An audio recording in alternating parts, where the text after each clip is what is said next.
श्री स्वामी समर्थ सर्वांना. सावित्री सत्यवान कथा.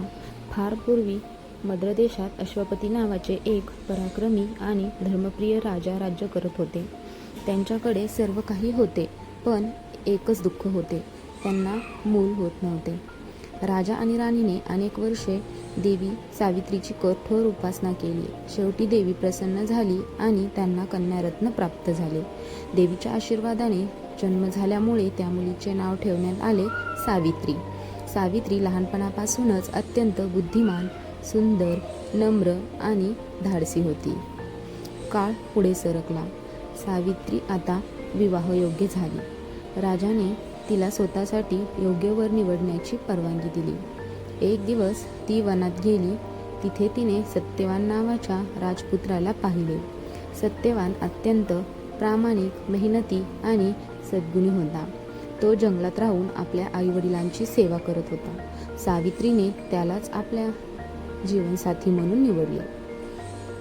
राजदरबारात ऋषी नारद आले. त्यांनी सांगितले, सत्यवान सर्व गुणांनी परिपूर्ण आहे, पण त्याचे आयुष्य आता फक्त 1 वर्ष शिल्लक राहिले आहे. हे ऐकून सर्वजण हादरले. राजाने सावित्रीला निर्णय बदलण्यास सांगितले, पण सावित्री शांतपणे म्हणाली, एकदा ज्याला मी माझा पती मानले तोच माझा आयुष्यभराचा पती राहील. तिचा निर्णय अढळ होता. पुढे लग्नानंतर सावित्री राजवाडा सोडून जंगलात राहू लागली. ती आपल्या सासू-सासऱ्यांची मनापासून सेवा करू लागली. तिच्या चेहऱ्यावर कधीही दुःख दिसत नव्हते, पण तिच्या मनात नारदमुनीचे शब्द कायम होते. जसा तो दिवस जवळ येऊ लागला, तिने 3 दिवस कठोर उपवास सुरू केला. ती अखंड देवाची प्रार्थना करू लागली. पुढे तो दिवस अखेर उजाडला. सत्यवान रोजप्रमाणे जंगलात लाकूड तोडण्यासाठी गेला. सावित्रीही त्याच्यासोबत गेली. काम करत असताना अचानक सत्यवानाच्या डोक्यात तीव्र वेदना सुरू झाल्या. तो म्हणाला, सावित्री, मला खूप थकवा जाणवतो. सावित्रीने त्याचे डोके आपल्या मांडीवर घेतले आणि काही क्षणात सत्यवानाने शेवटचा श्वास घेतला. पुढे यमराजांचे आगमन झाले. यमराज आल्यानंतर अचानक वातावरण गंभीर झाले आणि यमराज प्रकट झाले. त्यांनी सत्यवानाचा जीव आपल्या पाशात घेतला आणि पुढे निघाले, पण सावित्री त्यांच्या मागे मागे चालू लागली. यमराज म्हणाले, सावित्री, आता परत जा.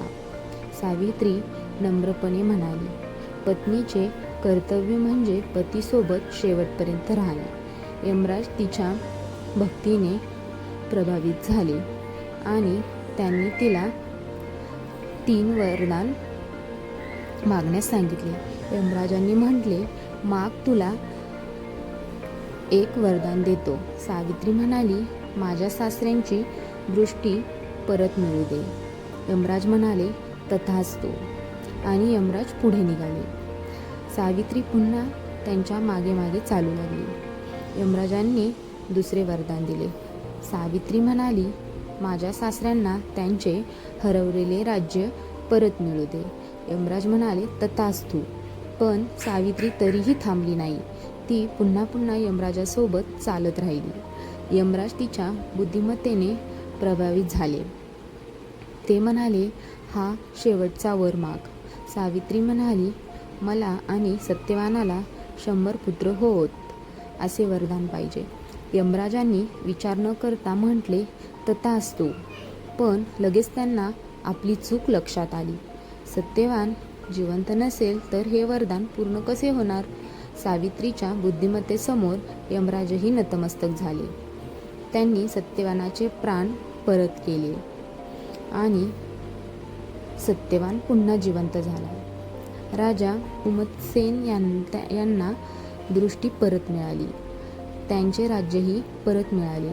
या घटनेनंतर सावित्रीचे नाव अखंड सौभाग्याचे प्रतीक बनले आणि तेव्हापासून विवाहित स्त्रिया वटवृक्षाची पूजा करून सावित्रीप्रमाणे अखंड सौभाग्य, पतीचे आरोग्य आणि दीर्घायुष्यासाठी या दिवशी प्रार्थना करतात.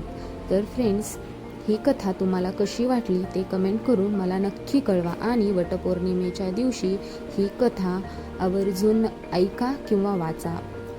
ही कथा तुम्हाला कशी वाटली ते कमेंट करून मला नक्की कळवा आणि अशाच नवनवीन हेल्पफुल माहितीसाठी पेजला नक्की फॉलो करा.